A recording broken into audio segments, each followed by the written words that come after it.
Hello and welcome to In Control, the first podcast on control theory. Here we discuss the science of feedback, decision-making, artificial intelligence, and much more.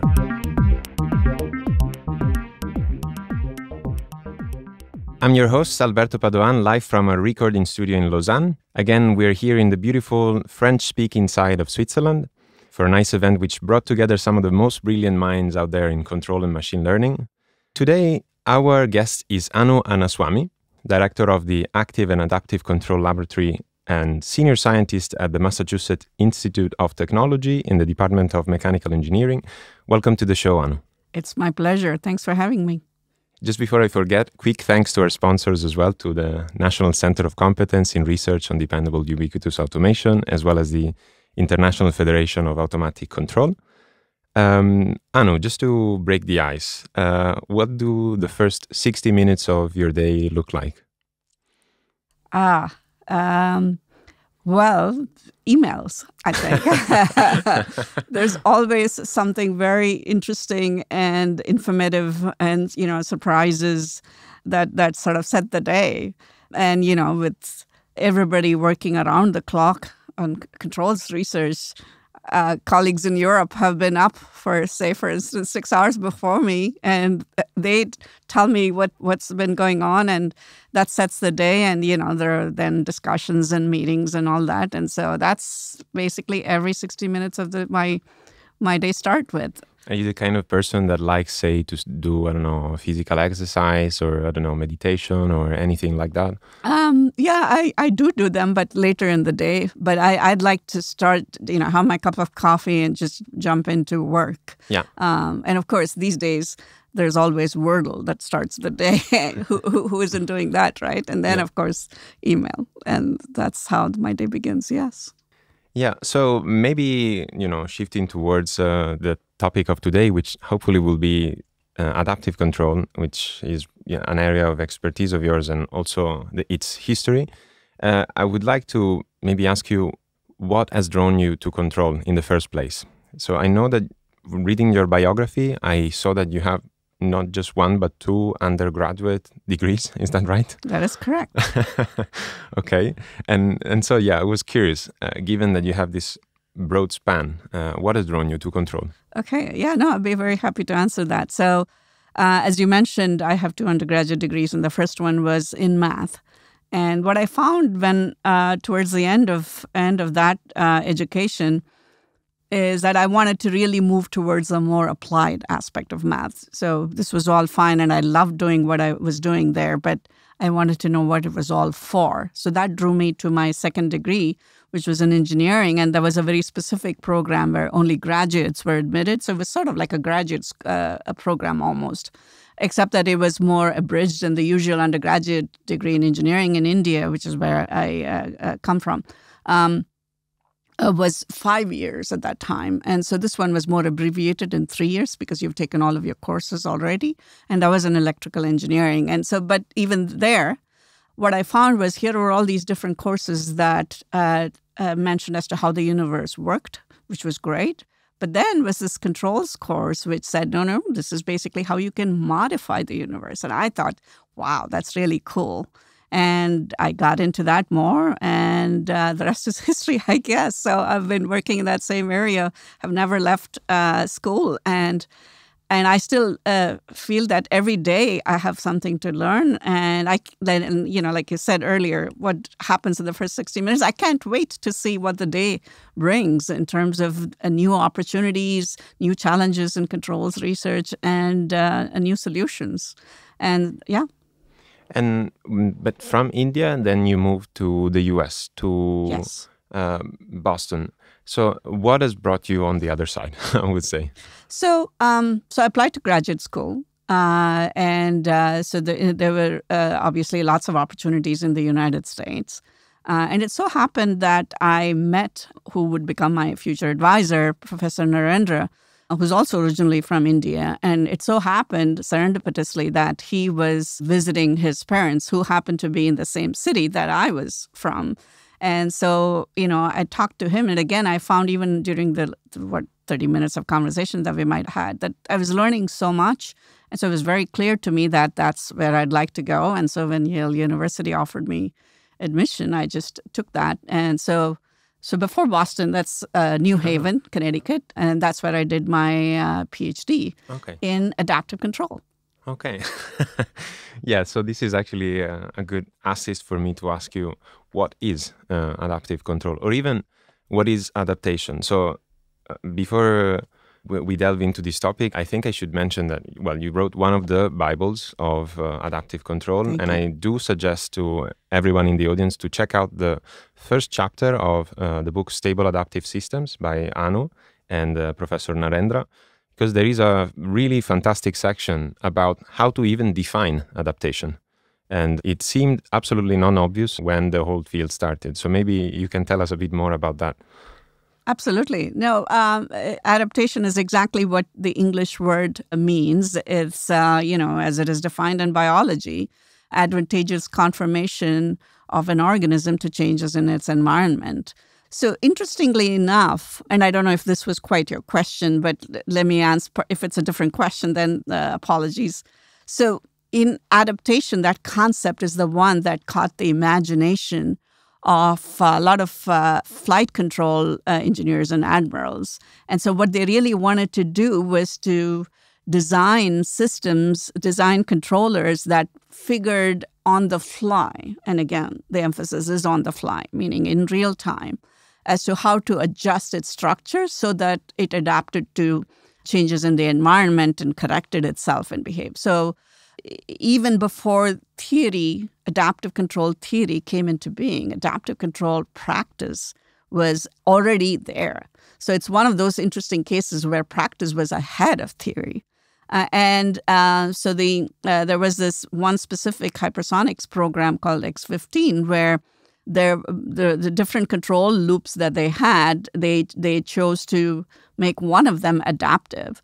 And they actually had several successful flights where the notion of adaptation was basically in the form of control gains in the feedback loop that basically toggled between two different values. And they did that on the basis of what they were measuring. So, in some sense, an exact manifestation of advantageous changes in the organism in response to changes in the environment. And they had several successful flights that basically did that. But then I'm sure that we will get more into what happened next. But absolutely, that was really the idea behind adaptive control.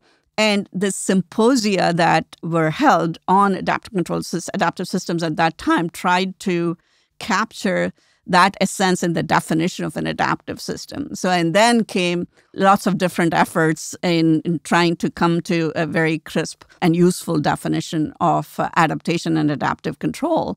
And that's what we tried to capture in that introduction. And one thing left to another, and then it sort of came to what we know as adaptive control now, but we can get into that later. Absolutely. So I'm glad you mentioned that. I mean, I guess the main motivation for the development of adaptive control, and now we're talking about pretty much the 60s, I would say, or even before that, of course, we can trace it back to Norbert Wiener, and we can even go probably even backwards. But I guess the 60s, between the 60s and the 65, is what is called the brave era of adaptive control. And really, it's fascinating to see how many concepts have been developed just in that 5 years span. So I don't know, do you have any thoughts about the developments specifically in that time range? So, yes. So I mentioned the symposium. And that was a time when people were talking about and even implementing adaptive control in flight control. And around the same time is when the concept of state was being defined. And, the seminal papers by Kalman, Narendra, and Ho came at that time.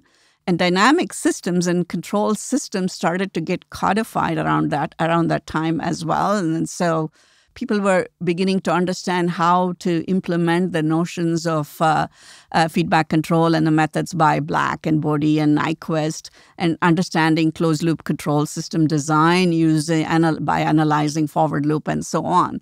So it's interesting to see, that the history of feedback control is almost, or rather, the history of adaptive control systems has been as at least as long as the history of control systems, because it's very easy to, just like feedback is such a fundamental and conceptually simple idea to understand and to get motivated by. So is adaptation. And so, in fact, you could argue that, as you think about it at a very philosophical level, the idea of a feedback control system is not that far from idea of an adaptive control system. So I would say many of those fundamentals started to get defined around that time. But then I think we probably go towards the early 70s. If you want, I can get into that. So I would like to maybe add a few things about this brave era, and then we can definitely move on to the 70s. So what I personally found fascinating was that there were incredibly influential people working in this specific time range, so between let's say, until the 1965, that were focusing on adaptive systems. So we're talking about people of the caliber of not only Kalman and Bellman, but also Simon, who got a Nobel Memorial Prize in Economic Sciences in 1978 for works on dynamic programming under uncertainty. And it is around this time that also the concept of dual control theory is being developed by Feldbaum in Soviet Union. Mm-hmm. And also Whittaker, I guess, is around this time that the famous MIT rule is developed. Mm-hmm. Maybe you can tell us something about that rule and also what led to, the future developments in the 70s. Sure. So let's go back to what we talked about as the concept of adaptation, right? Advantageous conformation of an organism. So bring it to the context of a dynamic system. So here you have a dynamic system, which is the actual, say, aircraft or robot or process control or what have you. And you are monitoring how it's performing, and then a controller is set in place in closed loop, and then you design the controllers. That's what every feedback control system does.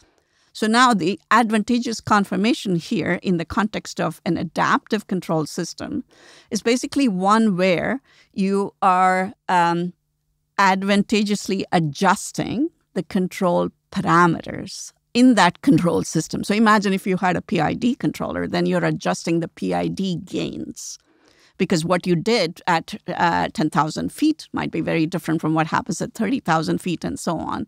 And so something like a hypersonics flight, which basically covers a large flight envelope, you do need to have that flexibility in adjusting yourself. So what do you do then what is your the response from the environment that you observe? Then you look at some sort of a performance quantity, so what we call these days as loss function. And so you then try to adjust your gains in a way so that you minimize that loss function. And so what do you do in order to do that? You look at something called the gradient. Okay, all right, let's adjust the gains so that when I look at the gradient of this loss function, then that gives me the indication as to what direction should I adjust. Is it down or is it up, and by how much? And I designed a step size and so on. So all of those things were basically captured in the MIT rule. And who basically proposed that particular concept. So now, in parallel, people were beginning to understand about stability theory, about how to design control systems for systems with nonlinear dynamics. And so the whole notion of Lyapunov's direct method. And again, Kalman wrote the seminal paper of how to use that in the design of nonlinear control systems. So what people found out soon in the 70s was that this MIT rule, while it's great in many cases, it sometimes falls short. And that is captured by basically tools from stability theory, which says that these gradient rules are things that do not actually not only not help you, but sometimes really hurt you, because it can actually produce some instabilities if there is a latency between those performance functions you're measuring and the parameters.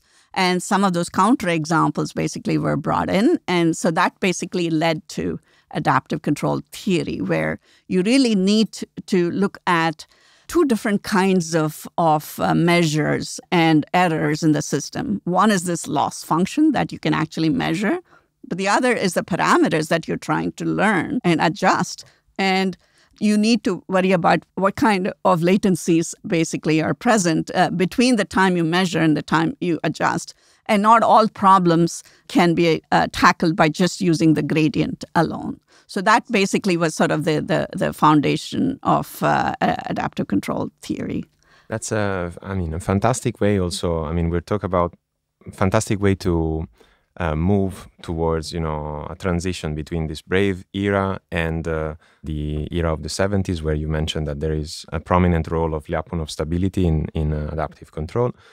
We also talked about the fact that most of the research in the brave era was motivated by supersonic flights, and it is in this time that there are many successful flights actually that produce incredible results, I would say, in avionics.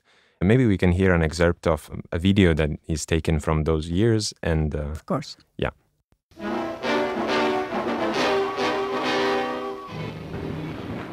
Another experimental flight of the X-15. North American test pilot Scott Crossfield at the controls. Separation at 45,000 feet is normal, but a small explosion occurs immediately after the rocket engines ignite. Pilot Crossfield jettisons the rocket fuel and elects to stay with the craft. He begins his glide toward an emergency landing on one of the dry lakes at Edwards Air Force Base. Our news review cameraman in one of the chase planes gets difficult and dramatic coverage of the smoothly executed landing.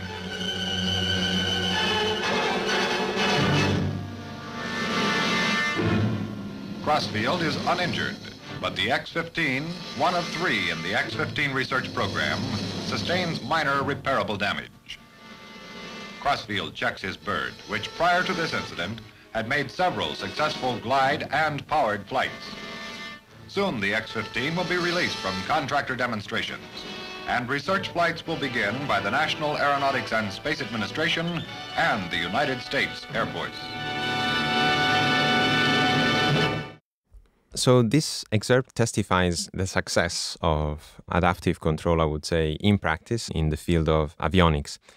The problem is that in 1967, unfortunately, things didn't unfold so well in the test of a flight that Michael Adams was conducting for NASA, I believe. That's correct. He was testing the X-15-3 airplane. And yeah, unfortunately, things didn't go so well in that scenario. Michael Adams is known as the first American space mission fatality by the American Convention. He was also the first qualified astronaut because he flew above 50 miles for some period of time before, unfortunately, his aircraft broke apart. And maybe we can dig into that. There is a delightful paper on the Control Systems magazine that you wrote about this accident. And I don't know, so what happened and what were the problems from the point of view of adaptive control?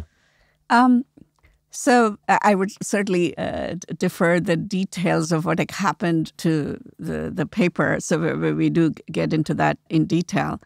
But in a sense, what really happened was that there was there were several control loops that they had, one of which was had this adaptive capability where there was a control gain that toggled between 2 different values based on the content of the frequency content of a performance measure that they were looking at.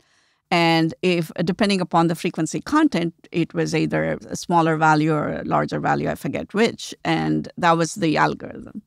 So you see, in a sense, it's a very simple concept. I mean, the concept of adaptation is very simple. You watch something, and based on what you watch, you adjust something. Now, you don't really, if you're not aware of the complexity of what that means to the system, then you can get into trouble. And that's exactly what happened. Because you see, what you're doing is you're measuring something, and then you're adjusting the parameter. Now, interestingly enough, I think I should direct the discussion to Feldbaum's dual control. Now, what should that parameter be for a given environmental situation? So in order to really understand that and learn the parameters, you need to go into estimation. And now that takes infinite time. Now, in order to really make sure that your performance converges to the right value, that takes infinite time. That's control. Now, if you're trying to do both simultaneously, then you can get into trouble because you're trying to adjust the gains and based on the error. And the error will depend upon the gains. And so there is a loop circularity here, and that's exactly what happened, because it turns out that what the situation was not something that really fell neatly into either use this value A1 or A2, but something else. And that's something that was, whatever that new value was not learned by the controller. And because it didn't really learn that value properly, it led into basically instability, because what you have now is a nonlinear control system. And that had a behavior which led to the closed loop system having unbounded solutions. So again, here was one where the control practice was way ahead of control theory, and the awareness that what you really have is a nonlinear control system and it has to be designed carefully was not there then. And that's basically what we dug into in the paper. We said, okay, let's now look at adaptive control, because, fast forward to 2010 from 1967.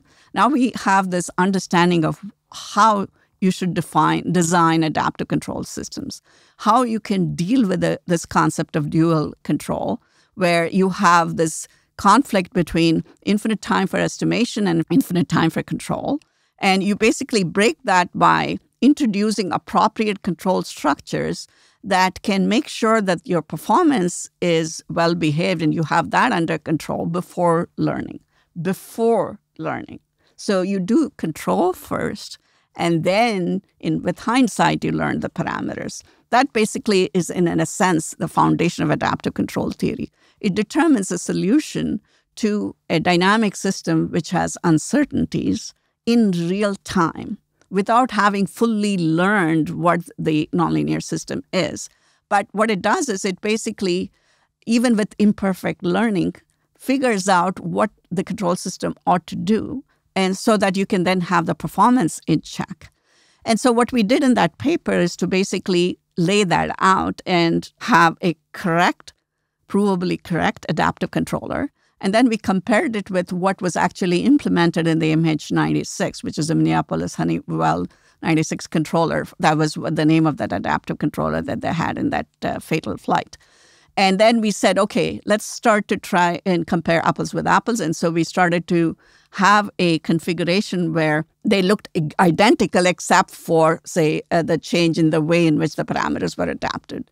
And so what we showed was that it was basically the way in which the parameters were adjusted was incorrect. And had they really, the awareness of what the overall control system is, had they done this adjustment according to this rule, then that flight would not have crashed. So it was a very satisfying experience, because it was one of those things where we said, okay, this is basically what must have happened, and we were able to replicate that. And also, we all could play a what-if scenario. If they had the awareness, this is basically what they should have done, then Michael Adams would be here. I mean, you touched on so many interesting points. First of all, I want to make sure that the audience knows that there will be links in the description of this episode to all of the papers that we mentioned. We're also basing our story today on a beautiful article written by Anu and Professor Fratkov on the history of adaptive control. There will be a link to that paper as well. There is also an upcoming paper, if I understand correctly, on the interplay between adaptive control and reinforcement learning. Yes, it'll appear in the annual reviews in control, robotics, and automation systems. And yeah, the title is exactly that, adaptive control and intersections with reinforcement learning. There will be a link also to this paper as well, of course. In discussing before, we touched on, I would say, some very important points. So the first one that you were mentioning was dual control, and essentially this tension between learning and controlling, which today is what we call the trade-off between exploration versus exploitation. And also, I guess another thing that we should probably mention is that as a result of this crash, I guess funding was cut short for a short period of time for what concerns adaptive control. Is that correct? Or so certainly people had to regroup, and in the specific area of flight control, there was a pause and efforts to really understand, what happened, efforts to understand control theory, efforts to understand a multivariable control theory. And so many of those things were set in motion. And even this whole effort to connect fundamental tenets of stability theory, of nonlinear differential equations with adaptive control. Because, the recognition that what you really are doing when you start to adjust parameters of a controller in real time makes the whole problem one of a nonlinear time-varying system, a system that is intentionally nonlinear. So then how do you design those nonlinearities? And so that's where there was a very elegant connection between adaptive control design and Lyapunov theory, because Lyapunov theory gives you that guideline as to how to design the controller such that you make something which is a positive definite function into a Lyapunov function. So some of those foundations were in place. The other very elegant result is it's not something that people talk about a whole lot these days, but again, in the 70s and the 80s, people explored that quite a bit, which is the notion of hyperstability and the notion of absolute stability, which basically is centered on passive systems and strictly passive operators.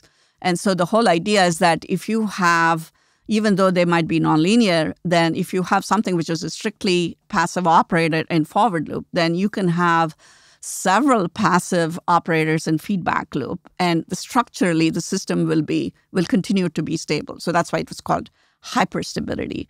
The notions of absolute stability also are connected with that. So people like Popov and Eiserman, many of those kinds of really very elegant stability theories of nonlinear dynamic systems were all sort of brought together. And this interplay again between parameter adaptation and feedback control were all in place. And, so then over those 2 decades, the 70s and the 80s, with these foundations in place, and then there was another thing to saying, okay, if you really look at parametric uncertainties, then that gives you the foundation for how to set up adaptive control systems. But you also need to look at robustness to non-parametric uncertainties, which might be in the form of disturbances and in model dynamics.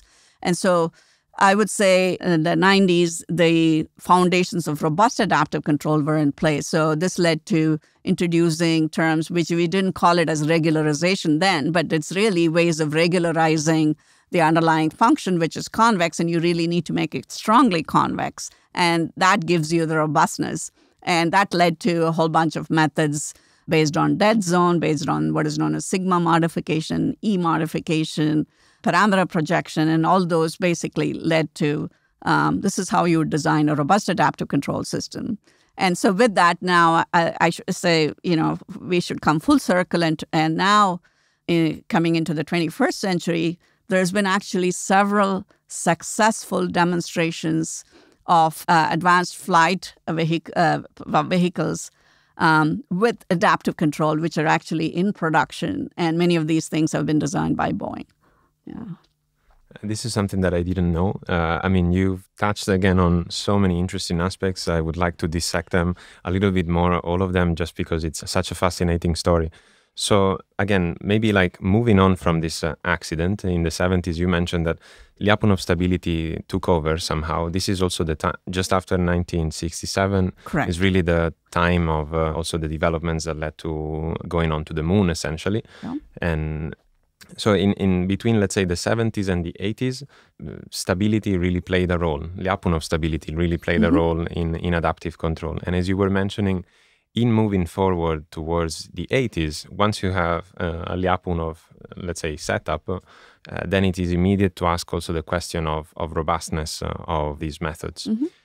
Something else that I should mention also before, essentially digging into this 70s and 80s period is that hyperstability and all of these concepts of absolute stability as well were coming from the Soviet Union.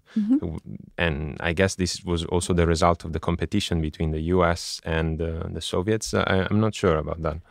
Yeah, in fact, when we were writing this paper, Sasha Freidkopf and I were talking about exactly that there's been just so many rich developments both in the Soviet Union and I guess the Western world And many of those things actually happened independently and in parallel. And in some cases, there was a confluence.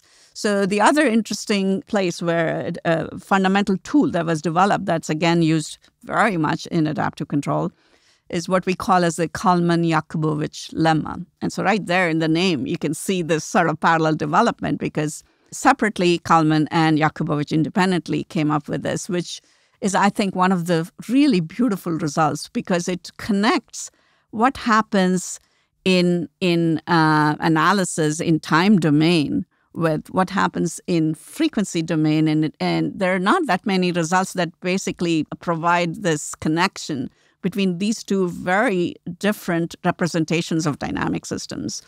And so what they showed basically, and it's one of the central pillars of adaptive control, because it talks about what kind of performance functions can you use and adjust the parameters so that even when you don't have access to all of the states in a dynamic system, even when the system is partially observable, you still are guaranteed to have the right adaptation laws. And so it turns out that the connection between the input-output property of the dynamic system is basically connected with the existence of a Lyapunov function. So on the one hand, this input-output stability property is the one in frequency domain. You can think of it as what kinds of characteristics should that obey in the frequency domain. Two, the kind of operator that you need to have in time domain that allows a positive definite function to become a Lyapunov function. And that, too, is something that happened in the 70s and 80s and was a cornerstone in the development of adaptive control. And I would say that, the paradigms around those times were essentially two in adaptive control. Model reference adaptive control, possibly, and self-tuning control. Can you tell us a bit about the difference of these two paradigms? Of course, yeah. So you can approach the whole problem by saying, okay, my focus is really that I want to control the system. And so at the end of the day, I really don't need to know how a system behaves. I just need to figure out what I need to do in order to get the performance I want. So model reference adaptive control pursued that kind of what we would call as a direct adaptive control strategy. Now, on the other hand, if you say, okay, here is a dynamic system. Now, I know how to control it. But then, for whatever reason, something changed in the environment, and so my parameters have changed. So now what do? You can look at it completely from the point of view of estimation. So let's first identify the parameters and then design the controller. And so this is an explicit estimation, but you can call it as an indirect adaptive control because first you identify the parameters, then you identify the controllers. So if you take the notion of separation principle, which is very elegant, and it says, you know what, you don't necessarily need to have observer design and controller design to, you don't have to worry about the fact that they are two different steps. You can actually separate it and have both of them function in parallel and everything would work out fine. So the idea was then that, hey, I have this cost function, and this cost function is a regular linear quadratic, it's a quadratic cost. And so I will optimize this cost. I will try to come up with a regulator that basically self-tunes itself and optimizes this cost. So, and I do that by saying, okay, I can estimate the parameters and then basically use the estimates in the cost function and have that be minimized. So that was the philosophy taken in the self-tuning regulators. So, and those were the two parallel streams. And it turned out that if you're going to ensure that even as you're estimating the cost function is something that remains well behaved, you had to impose certain structure to the problem. And it turned out that some of the assumptions that were made were basically exactly the same things that you needed to do in order to have the model reference adaptive controller be stable. And so there were a lot of papers written again, I think, towards the end of the 80s that talked about a unified theory and the similarities between STR and MRAC and so on. But you see, it again goes back into the same thing that we talked about earlier in our conversation, which is this dual control. since estimation and control are duals of each other, you really need to have the right structures for the controller so that even without full estimation, you can make the controller work. And at the same time, you also allow those structures to lead to learning of the parameters, to estimation of the parameters, so that eventually when this all really is done, after control is completed, after regulation is completed, you can use what is known as persistent excitation, properties of excitation of the external signals, and learn the parameters. So that was the story behind STR and MRAC, yeah. Well, thanks for this super nice overview of the two approaches. Actually, this gives me a nice access to move from the 80s towards the 90s. This is also the time where I believe you had your PhD as well, and where you landed a super nice paper, essentially, that awarded you the George Axelby Prize, one of the most important prizes in control theory. The title of the paper is Robust Adaptive Control in the Presence of Bounded Disturbances. And I just wanted to talk about this because you mentioned the notion of persistence of excitation. And in that paper, you actually showed that that plays a fundamental role in adaptive control, right? Yes. So what is the message of the paper? Right. So we talked about what adaptation is, right? Advantageous conformation of an organism. Now, in response to changes in the environment. So that's very important. So what is it that you say is your performance function? So adaptation and even the manifestation of that in an adaptive control system is a very simple thing. Think of it as a very simple-minded entity, because what it's doing is, hey, here's the performance, here's the loss function, and here is the parameter. Adjust the parameter in the direction of the gradient. That minimizes that loss function. So if you use this framework, then it turns out that you can do very well in controlling the system and ultimately even estimating the system with persistent excitation, provided there is a certain kind of a structure in the environment. Now, if this environment is pristine and is well-behaved and ideal, and the only uncertainty is parametric in nature, then what we're talking about would be correct. But you're only observing a performance quantity, right? A loss function. What if, unbeknownst to you, there were other forces at work, other non-parametric effects that basically was affecting the performance, and you didn't know that?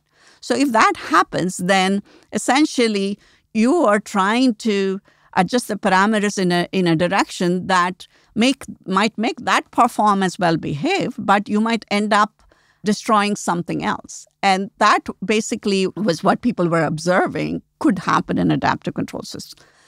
You can explain that in many different ways. I mentioned convexity and making it regularized and making it strongly convex. That's one way of looking at it. And the other way of looking at it is, here is a convex function. Then instead of doing regularization, because that's it introduces other artifacts into the picture, what if I make it strongly convex by using the notion of persistent excitation? So that turns out is another way of really looking at the problem. So then it turns out that even when there are disturbances, this performance function that you're observing, this loss function that you're observing, can be utilized in order to keep things in check. The paper that if you go back and read that paper written in 86, it really doesn't have any of the language that I'm using right now, but that's just another way of looking at it as to how the relation between persistent excitation and robustness manifests itself. You can think of it in another way.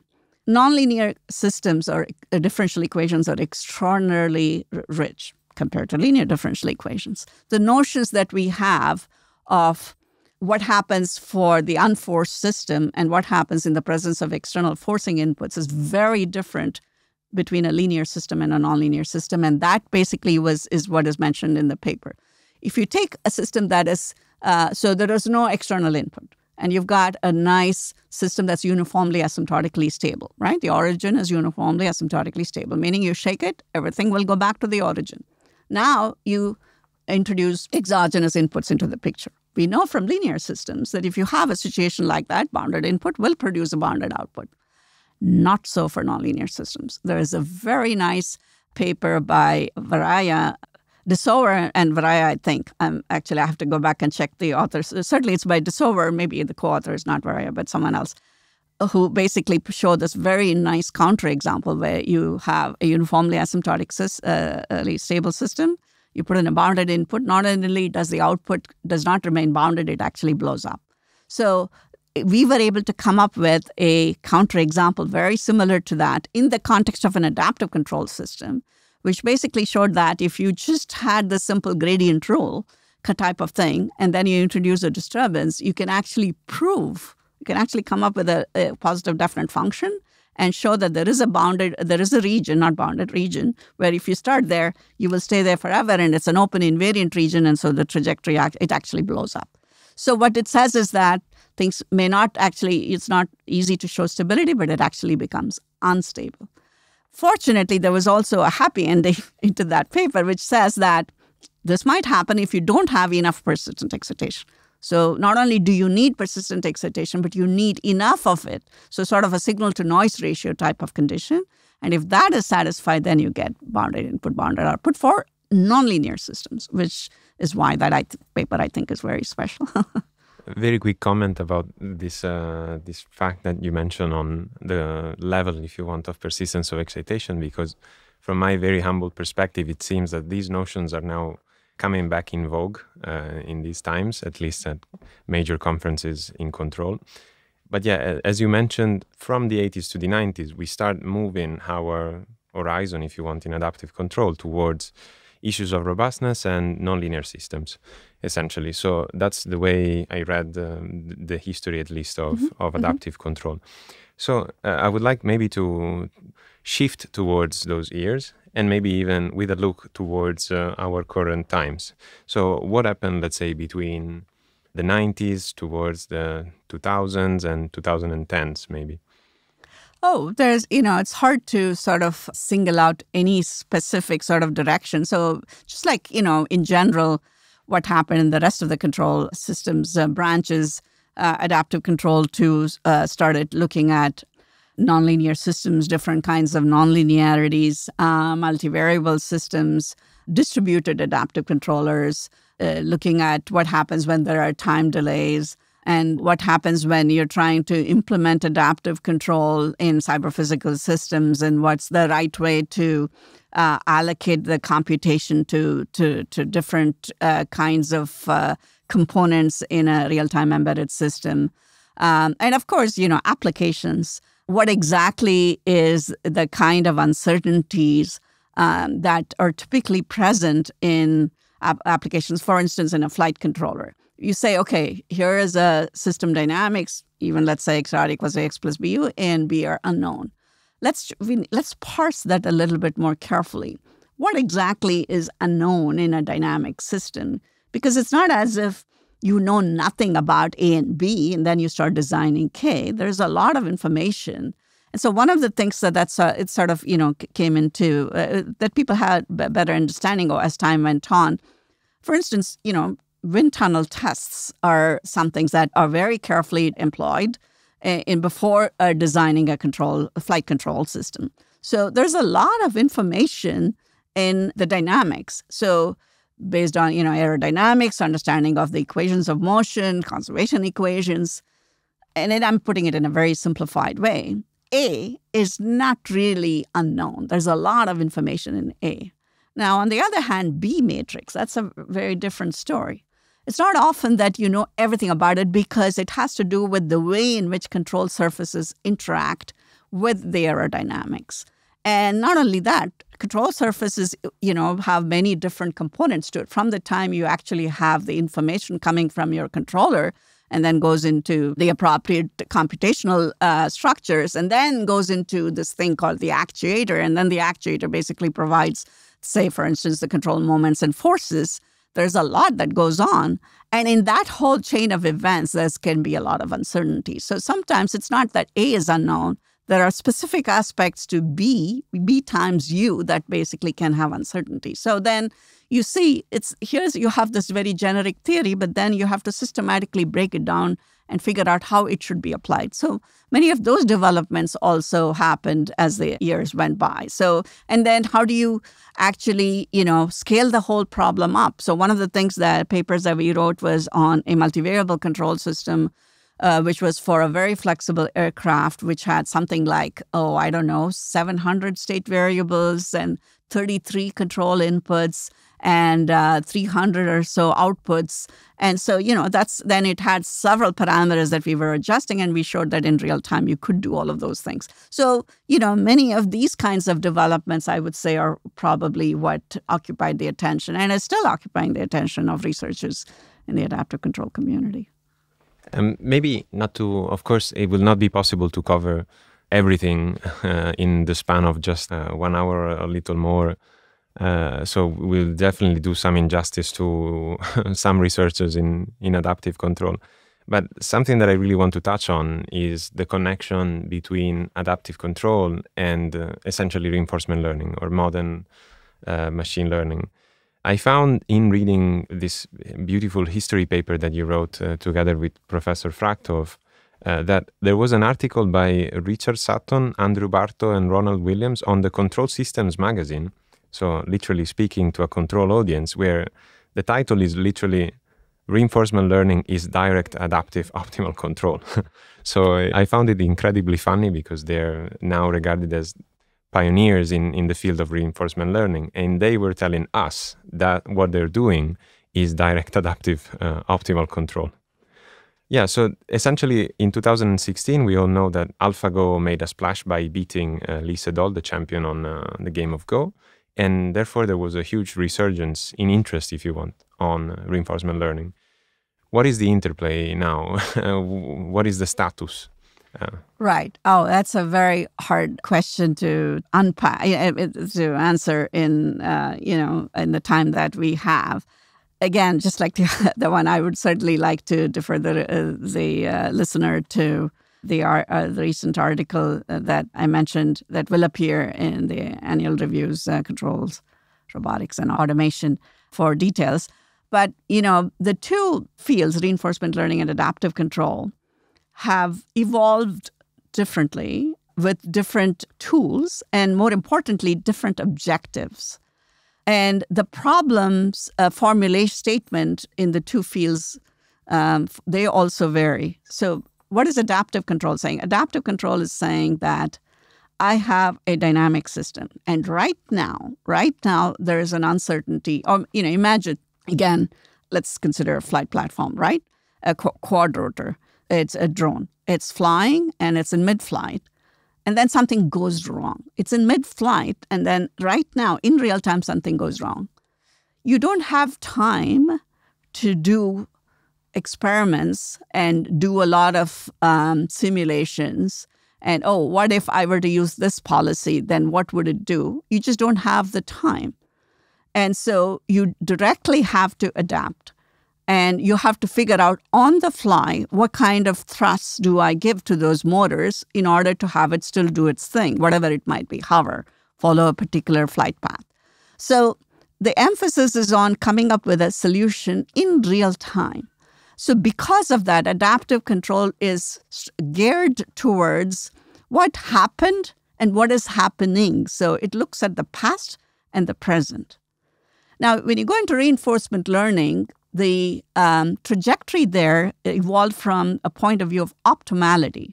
So even let's take the game, the chess or Go. You have to figure out what your policy is that needs to happen now and in the future. So you're looking at the present and the future.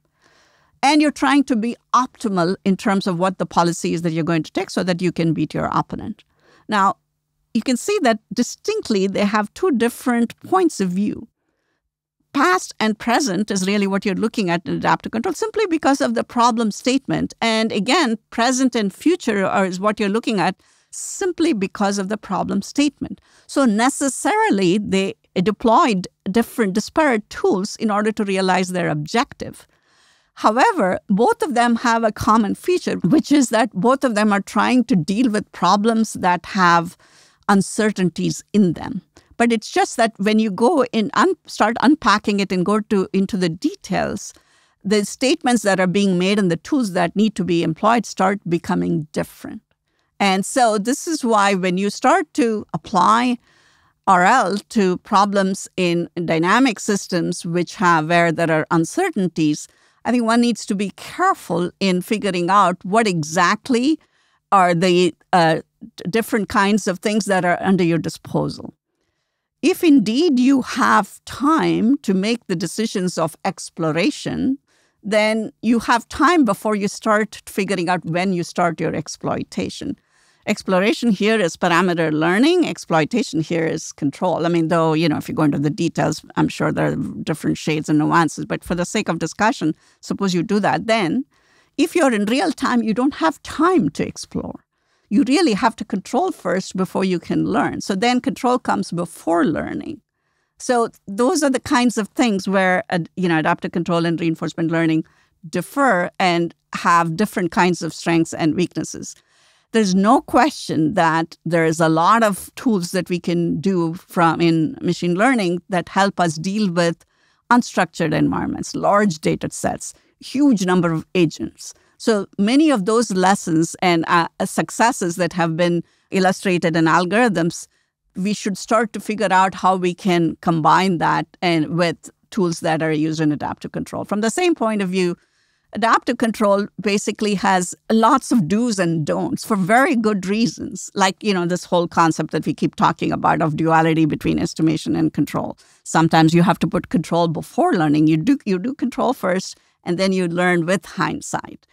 So you have to make sure that even when you have, there's sometimes you don't have enough information to have perfect learning. So in that case, you cannot do indirect control. You cannot fully learn the parameters before you do control. And there's another thing about, the title, direct, adaptive, optimal control. Now, that's very difficult to do, again, because of what I said, which is what is difficult to do? Adaptive and optimal at the same time. The reason is exactly because of what I said earlier. You are now looking at the past and the present, and you need to fix that first before you can start looking into the future. So I firmly believe, and that's one of the things that I think is mentioned in the paper, there is this sort of adapt, learn, optimize triad that I think we need to think about. So first you adapt, then you learn with hindsight. And then now that you've learned, you go ahead and optimize. And that kind of a sequence sometimes is inevitable. It's a fantastic point of view, fantastic. Essentially, in the last few moments, you also addressed one of the questions that I wanted to ask you, which was, what can the two fields teach to one another? So I'll ask you another one, and that's, what are you most excited about for the years to come? How do you envision, say, merging worlds like those of machine learning, where now we're really heading towards from translating speech into actions or speech into images, and the world of adaptive control? What do you see? Oh, I think we've just scratched the surface. There's just so much to do. And I hope that the younger generation will continue to do that, because I don't know how much more time I'll have myself to continue to, chip away at this. I mean, computationally, the world has changed so much, even, over the last 20 years. What we used to think of as methods that are, oh my God, that's going to be impossible to do, are now not just possible, it's a cakewalk. So that kind of a sort of a breakdown of the blinders that we used to put for ourselves. This is computationally okay, but this one, oh come on, that's never going to be possible. That boundary is changing so much. I mean, still, I think there are some challenges in terms of, like for instance, why is adaptive MPC not here yet? Because even that, as with the computational resources still, I don't think we are there to figure out how you can do the adaptation and optimization at the same time. So trying to figure out how you can leverage the kind of computational resources that you have in figuring out what needs to happen offline and what needs to happen online is, I think, the challenge. How do you make sure that you address the sim-to-real gap? How do you make sure that you leverage all of the things that you learned offline and keep that, transport them into an online construct?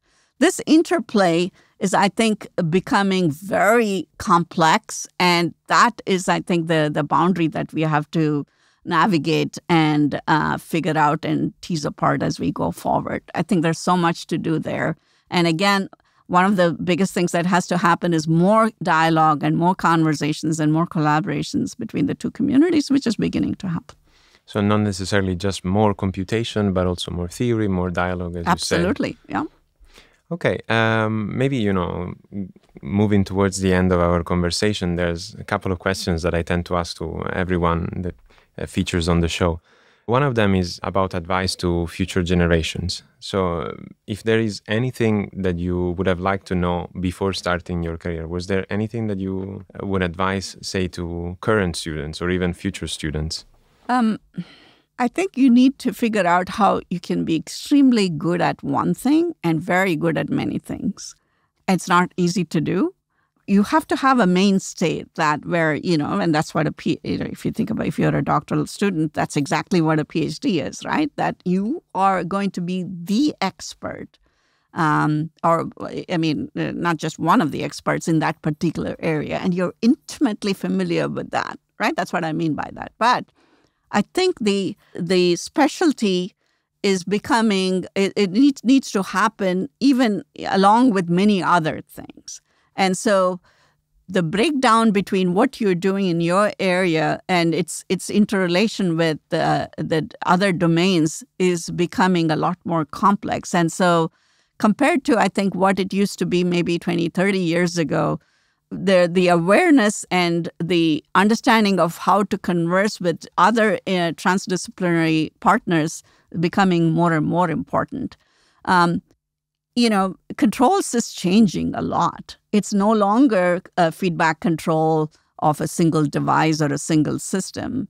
It's no longer control of a large-scale system. It's no longer control of a large-scale engineered systems. It's really things that control is present and needed in a societal scale.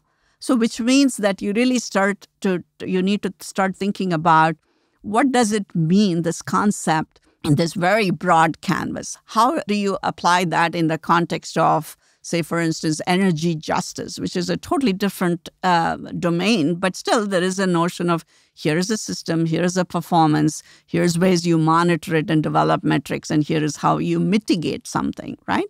So in order to do all of those things, it seems to me that in addition to being very good, excellent at one thing, you really need to do at least one thing where you're completely out of your comfort zone. And, I think you should do that activity where you're so scared. I know nothing about it, but I think it's very important to immerse ourselves in that endeavor and you learn that thing. And so that, I think, gives you the ability to really understand controls and in its essence and in a very broad way. I mean, for instance, I know you didn't quite ask this question, but let me answer that anyway. In our lab, there are sort of two thrusts in the active adaptive control lab at MIT. One is to develop control in a very deep sense and look at adaptive control, and its intersections with machine learning. The other thrust is in trying to implement control in a very broad sense and to look at ways in which the whole notion of how you collect information and implement decisions in a large-scale system, say, for instance, in power grids or in transportation or in other sort of endeavors that you wouldn't normally think of in terms of what a control is, in a non-engineered sense in a societal scale system. So I think having this kind of two-pronged attack, I think, is very useful. That's fantastic, actually. Apologies for not touching on the huge endeavor also that you're having in the field of smart grids. That's another major line of research of yours. And actually, I'll put a link to a couple of papers in the description just for people who are interested in this topic and in Anu's research. Just to finish on the topic of future generations, I'm curious whether do you have some kind of secret sauce for when you feel stuck? Or, it's something that happens a lot for PhD students and in general to any researcher, I would say. So what is your approach to that feeling? Yeah, no, research is all about figuring out how to even realize that you're stuck and, to get unstuck. One of the things I learned from my advisor, Professor Narendra, is to have the intellectual courage to completely scrap what you're doing and start with a clean slate. Don't try to tweak things and say, oh, okay, all right, maybe you should. No. Just pull back and have the courage to just completely chuck everything that you might have been doing either for the past week or a past month or even a past year and say, start from scratch. Okay, what is it that you're trying to do? So starting with a fresh slate, blank slate, clean slate, and really regroup and, okay, what is that problem? And to zoom out and ask question at a very high level and again start zooming in helps enormously. But to do that, you should have the courage to chuck what you're doing because it's like, oh my God, I've put so much effort into it and I have all this information and knowledge. Yes, you do. But believe me, it will help you. But don't be straitjacketed with what you're facing right now. I found, and that's something I learned from Professor Narendra, and that has served me again and again extremely well. Well, you're serving me a fantastic assist for another question that I ask to everyone else that features on the show, and that's who were the most influential figures in your careers? If you had to name three, who would they be? Definitely, I would start with Professor Narendra. I have learned so much from him, how to be a researcher, how to figure out how to pick problems, and how never to really give up. And that enthusiasm and that optimism is something that I learned from him. Other than that, I don't know if I would say it's directly because of interaction with any specific individual, but, all of Kalman's work have been, enormously inspirational and sort of mind-boggling. Where did this come? I mean, like I was talking about Kalman-Yakubovich lemma, right? Where did that come from? How did they even think to sort of connect some very two disparate things from input-output property to a Lyapunov function? I have learned a lot from that. And the other, again, works that, and I began to know about Praveen Varaya only and started interacting with them much, much later.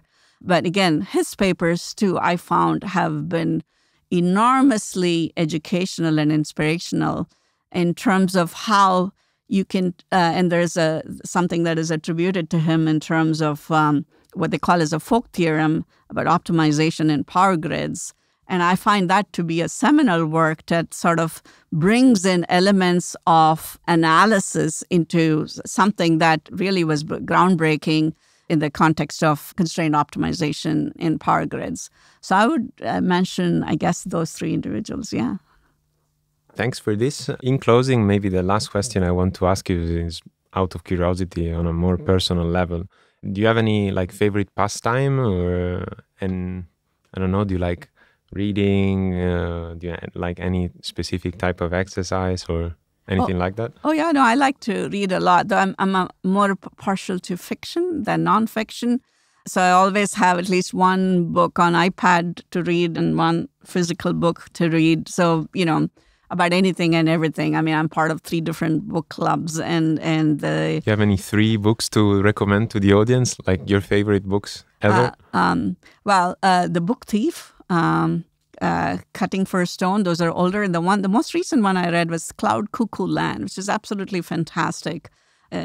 All actually very incisive portrayals of humanity and interrelationships. Yeah. Well, Anu, it's been a pleasure to have you on the show. It's been really a fantastic ride. Thank you for being here and thanks for taking the time to join us. All right, it's been my pleasure, absolute pleasure. Thank you for having me here.